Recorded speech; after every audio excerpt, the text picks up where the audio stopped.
Gunung Rinjani merupakan gunung berapi tertinggi kedua di Indonesia dan juga merupakan rangkaian lingkaran api. Secara administratif, gunung ini berada di bawah 4 kabupaten, yaitu Lombok Timur, Lombok Tengah, Lombok Barat, dan Lombok Utara. Gunung ini memiliki ketinggian 3.726 meter di atas permukaan laut. Bagi masyarakat Pulau Lombok, khususnya suku Sasak dan suku Bali, Gunung Rinjani dianggap sebagai tempat suci dan merupakan istana para dewa. Di Gunung Rinjani ini terdapat Taman Nasional Gunung Rinjani yang terletak di kawasan peralihan biogeografis, tempat flora dan fauna Asia Tenggara bertemu dengan flora dan fauna wilayah Australia. Di wilayah Gunung Rinjani terdapat Danau Segara Anak, Gunung Baru Jari, Gunung Sangkareang, Gunung Wajah, dan beberapa gua, yakni Gua Susu, Gua Payung, dan Gua Manik. Danau Segara Anak merupakan sumber mata air bagi seluruh masyarakat Lombok. Air yang berasal dari danau ini mengalir hampir ke sebagian besar wilayah Lombok. Pertanian di sekitar Lombok tergantung kepada air danau ini. Danau yang memiliki luas 11.000 meter persegi dengan kedalaman 230 meter dan berada di ketinggian 2.000 meter dari permukaan laut. Dikatakan oleh beberapa tetua adat di wilayah Bayan berfungsi sebagai pendingin gunung-gunung berapi yang ada di seputarnya. Danau ini diperkirakan terbentuk akibat letusan Gunung Samalas pada tahun 1257. Pendapat lain mengatakan bahwa Danau Segara Anak muncul akibat letusan Gunung Rinjani Purba. Kata Rinjani artinya tinggi dan tegak. Makna kata itu tampaknya sesuai dengan kondisi geografis Gunung Rinjani. Gunung tersebut merupakan gunung yang paling tinggi nomor 2 di Indonesia.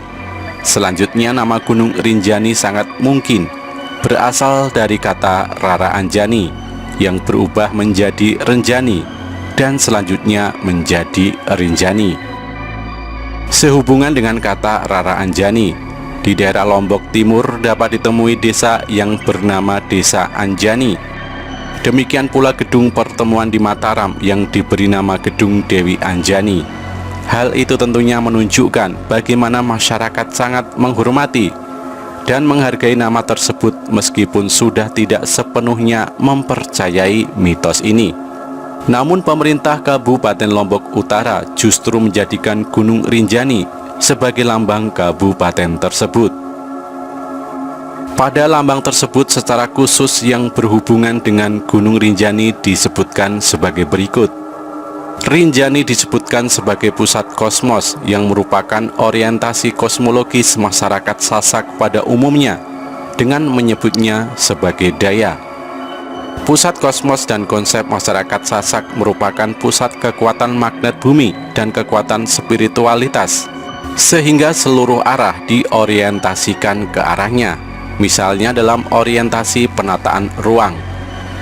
Rinjani sebagai simbol ekologis disebut sebagai pasak bumi yang menjamin keharmonisan kehidupan dalam kelestarian dan keseimbangan lingkungan. Rinjani sebagai kebanggaan masyarakat Lombok Utara sebagai salah satu gunung berapi aktif yang termasuk dalam kategori tertinggi di Indonesia. Nama Gunung Rinjani dari beberapa data disampaikan berasal dari nama Dewi Rinjani yang merupakan anak Datu Taun dan Dewi Mas.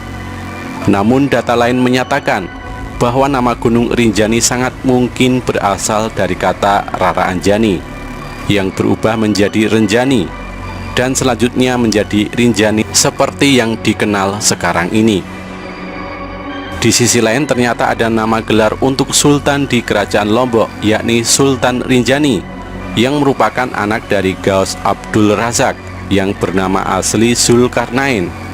Pada kisah yang lain lagi, Sultan Rinjani itu merupakan anak dari penggendeng Segara Katon Rambitan. Yang menjadi persoalan adalah nama gunung itu diambil dari nama Dewi Anjani ataukah diambil dari nama Sultan Rinjani. Masalah ini tidak dapat dijelaskan secara pasti karena sumber-sumber yang didapatkan rata-rata berbentuk cerita rakyat dan babat yang kesahihannya masih perlu diuji dan diteliti lebih mendalam.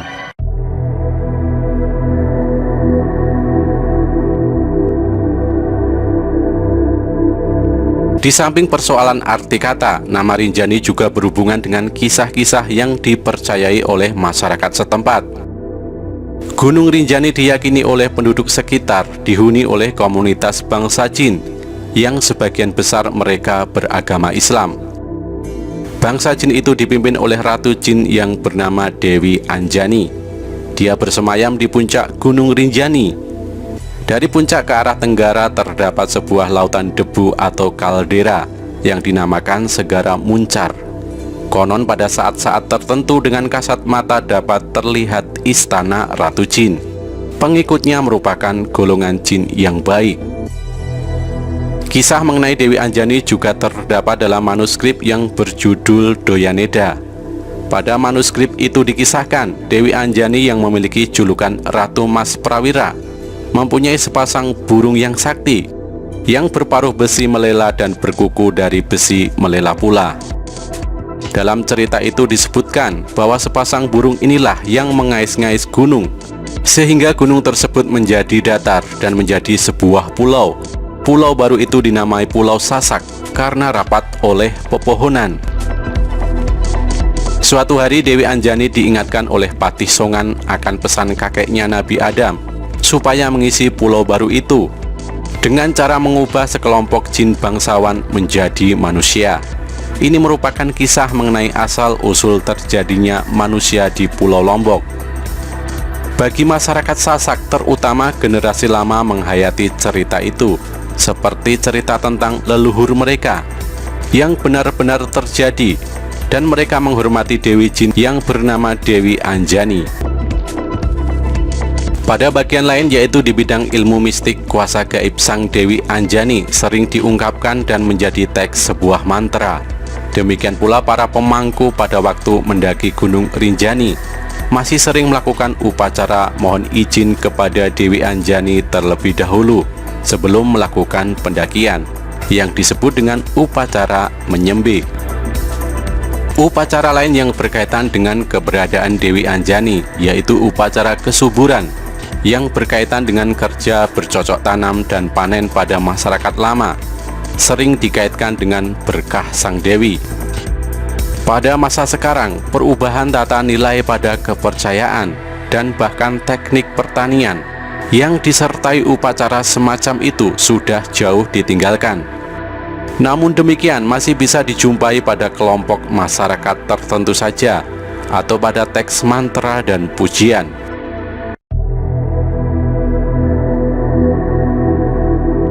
Kisah lain mengenai Dewi Anjani, yakni Sang Dewi merupakan seorang putri raja yang tidak diperbolehkan menikah dengan kekasih pilihannya.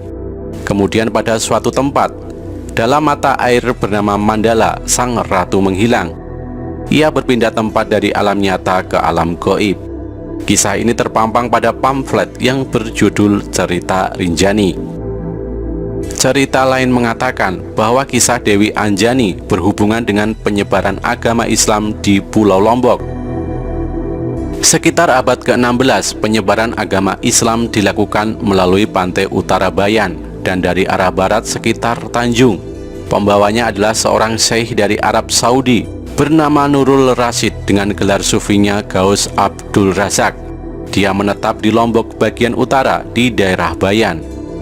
Gaus Abdul Razak mengawini Denda Bulan, melahirkan seorang anak bernama Zulkarnain yang merupakan cikal bakal raja-raja Selaparang.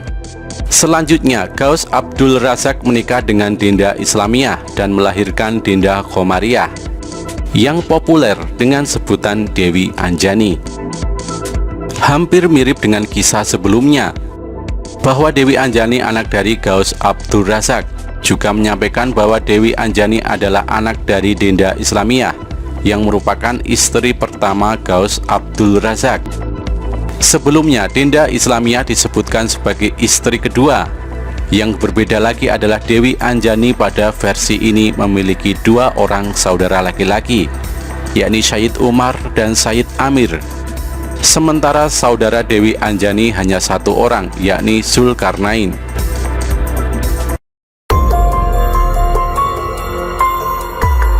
Pada versi lain menyebutkan, nama lain Dewi Anjani adalah Dewi Rinjani. Dia adalah anak Raja Datu Tuan dan Dewi Mas Raja di Lombok. Pada awalnya sang raja dan permaisuri hidup aman dan tentram, tetapi mereka sering bersedih karena belum dikaruniai anak. Sang raja kemudian memohon izin permaisuri untuk menikah lagi. Raja Datu Tuan kemudian menikah dengan Sunggar Tutul, putri dari Patih Aur. Dengan kekuasaan Tuhan, Dewi Mas yang mulai tersingkirkan tiba-tiba hamil. Sunggar Tutul iri melihat kehamilan Dewi Mas. Dia memfitnah Dewi Mas sehingga sang permaisuri diusir dari istana. Dewi Mas tinggal di Gili dan ditemukan oleh seorang nahkoda. Kemudian nahkoda itu membawa Dewi Mas ke Bali. Setelah sampai pada waktunya, Dewi Mas melahirkan anak kembar. Yang laki-laki bernama Radenuna Putra Janjak dan yang perempuan bernama Dewi Rinjani. Saat mereka mulai tumbuh dewasa, mereka bertanya kepada ibunya, siapakah ayah mereka? Dewi Mas menyampaikan bahwa ayah mereka adalah Datu Taun, seorang raja di Lombok. Radenuna Putra Janjak pun berangkat ke Lombok untuk menemui ayahnya. Pada awalnya mereka berperang, tetapi dengan terdengarnya bisikan gaib dari angkasa, sang raja mengetahui bahwa yang diajaknya berperang adalah anaknya sendiri. Mereka akhirnya berdamai dan Raja Datu Tuan menjemput Dewi Mas ke Bali. Radenuna Putra Janjak pun kemudian menggantikan ayahnya menjadi raja. Sementara itu sang ayah dan putrinya Dewi Rinjani menyepi di puncak gunung untuk bersemedi. Disinilah kemudian Dewi Rinjani diangkat oleh para makhluk halus menjadi ratu. Sejak saat itulah gunung itu disebut sebagai Gunung Rinjani.